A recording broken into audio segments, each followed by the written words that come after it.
Assalamualaikum warahmatullahi wabarakatuh. Perkenalkan, nama saya Rida Amalia. Saya mahasiswi UIN Al-Raniri, Banda Aceh, Prodi Pendidikan Islam Anak Usia Dini. Nah, kali ini saya akan menjelaskan 7 materi tentang pembelajaran neurologi anak usia dini. Nah, sebelumnya saya akan menjelaskan apa itu neurologi. Neurologi terdiri dari 2 kata. Yang pertama adalah neuro, yang berarti yaitu saraf, dan yang kedua adalah logi ataupun logos, yaitu ilmu.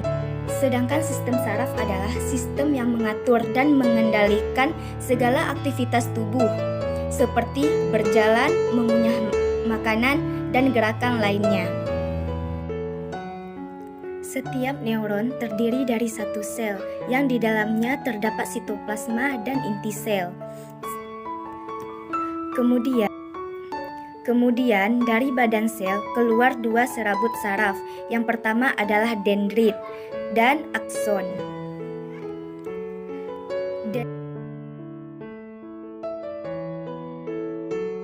Perkembangan otak bayi berkembang sejak 3 minggu setelah pembuahan hingga bayi lahir.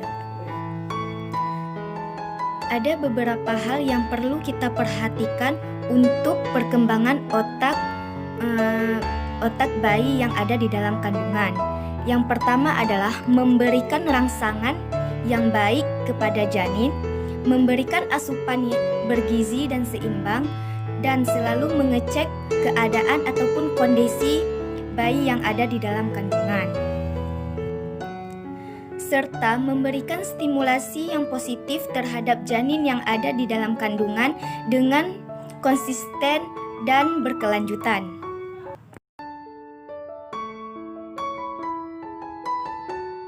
Sistem saraf terbagi 2. Yang pertama adalah sistem saraf pusat yang terdiri dari otak dan sumsum tulang belak.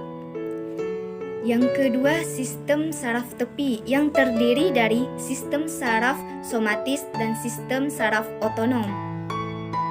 Saraf somatis merupakan saraf yang dapat dikendalikan secara sadar dan berhubungan dengan panca indera. Sedangkan saraf otonom merupakan saraf yang berfungsi sebagai menerima dan mengirimkan informasi dari ke jantung, usus, dan organ lainnya.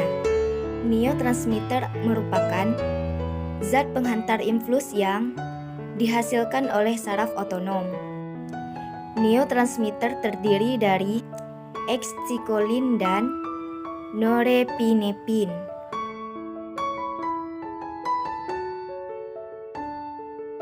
Plastisitas otak sering disebut sebagai kemampuan otak dalam beradaptasi. Sedangkan periode memiliki 3 tahapan. Yang pertama adalah tahapan kehamilan. Pada tahapan kehamilan yang perlu diperhatikan ialah asupan makanan yang bergizi dan seimbang, rutin mengontrol kondisi kehamilan, dan sering melakukan stimulasi hal-hal positif. Yang kedua adalah tahapan persalinan. Adapun yang perlu diperhatikan pada tahapan ini adalah asupan makanan yang bergizi dan seimbang, rutin mengontrol kondisi kehamilan, dan sering melakukan stimulasi hal-hal positif. Yang kedua adalah tahapan persalinan. Adapun yang perlu diperhatikan pada tahapan ini adalah proses persalinan harus dilakukan oleh orang-orang yang ahli dalam bidangnya. Kemudian mengecek keadaan si bayi, memberikan ASI inklusif, imunisasi, dan posyandu. Yang ketiga adalah tahapan usia 6 bulan sampai 2 tahun. Yang perlu diperhatikan pada tahapan ini adalah asupan makanan yang diberikan kepada anak, yaitu haruslah asupan makanan yang bergizi dan seimbang. Mengecek keadaan ataupun perkembangan anak, imunisasi, dan posyandu.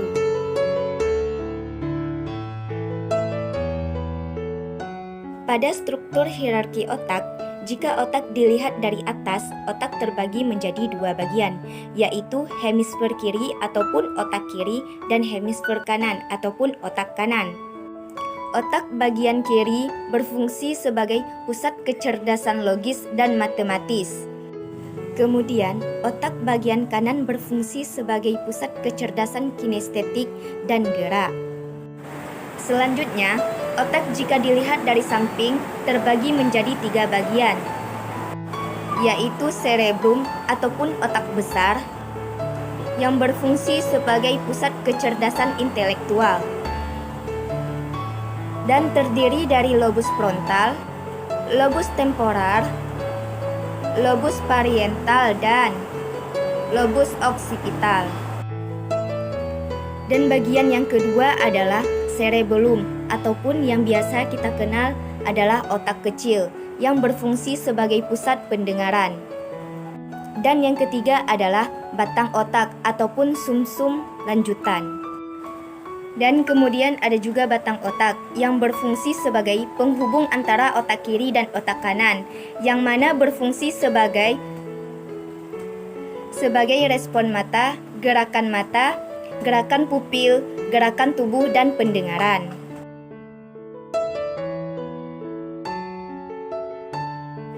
Adapun yang dimaksud dengan medula spinalis adalah bagian dari sistem saraf yang terdapat di bagian rongga tulang belakang. Sedangkan refleks merupakan respon motorik yang dilakukan tanpa sadar dan merupakan respon segera setelah mendapatkan rangsangan yang mengenai salah satu dari panca indera. Refleks terbagi menjadi dua. Yang pertama adalah refleks spinal yang berhubungan dengan medula spinalis yang berfungsi sebagai pengontrol tubuh dan anggota gerak. Dan yang kedua adalah refleks otak yang berfungsi sebagai mengatur gerakan bola mata, mengunyah, menelan, dan bersin. Hanya inilah yang dapat saya sampaikan pada video kali ini. Mohon maaf jika ada kesalahan dan kekurangan dari pembuatan video ini. Saya akhiri. Assalamualaikum warahmatullahi wabarakatuh.